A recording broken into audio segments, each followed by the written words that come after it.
நம் ஆண்டவர் இயேசு கிறிஸ்துவின் நாமத்தினால் மகிழ்ச்சியும் சமாதானமும் நம் அனைவரோடும் இருப்பதாக. ரோமியர் 8:12-16 முடிய.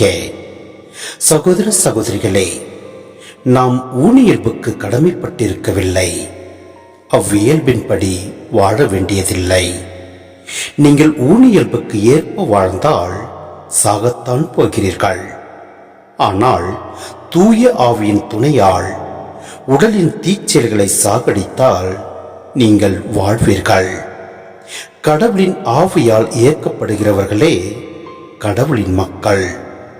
மீண்டும் அச்சத்திற்கு உள்ளாக்கும் மனப்பான்மையை நீங்கள் பெற்றுக்கொள்ளவில்லை, மாறாக கடவுளின் பிள்ளைகளுக்குரிய மனப்பான்மையையே பெற்றுக்கொண்டீர்கள். அதனால் நாம் அப்பா தந்தையே என அழைக்கிறோம்.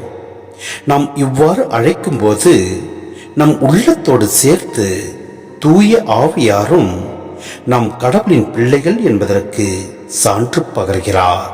சிந்தனை: ஊனியல்பான, அதாவது உலகியல் ஆசைகளை வென்று தூய ஆவியாரின் வழிநடத்துதலின்படி நாம் வாழும்போது நாம் கடவுளின் பிள்ளைகள் என்பதை நமது உள்ளமும் தூய ஆவியாரும் இணைந்து உறுதிப்படுத்துகின்றன. இது நமக்கு நிலையான நம்பிக்கையையும் இறைவனின் அன்பையும் தருகிறது. மேலும் கடவுளின் ஆவியால் வழிநடத்தப்படும் நாம் அவருடைய சொந்த பிள்ளைகள் என்பதை தூய ஆவியாரே நம் உள்ளத்தில் உறுதிப்படுத்துகிறார் என்பதை விளக்குகிறது. இதுவே நமது கிறிஸ்துவ வாழ்வின் அஸ்திவாரம் மற்றும் நம்பிக்கையின் ஆணிவேராகும். மேலும் அப்பா தந்தையே என்ற உறவு முறை நாம் கடவுளை வெறும் எஜமானனாக பார்க்காமல் நெருக்கமான அன்பின் தந்தையாக அழைக்கும் உரிமையை நமக்குள்ளே வாழும் தூய ஆவியார் அருள்கிறார்.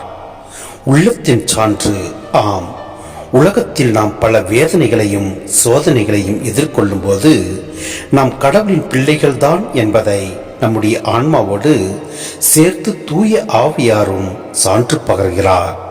மேலும் நாம் கடவுளின் பிள்ளைகளாய் இருப்பதால் அவருடைய நித்திய வாழ்வுக்கும் மாட்சிக்கும் உரிமை பெறு உடையவர்களாய் இருக்கின்றோம். எனவே நம் ஆண்டவரின் கட்டளைகளை கீழ்ப்படிந்து நாம் செயல்படுவோம். ஆண்டவர் நம்மை நிறைவாய் ஆசீர்வதிப்பார். ஆமேன்.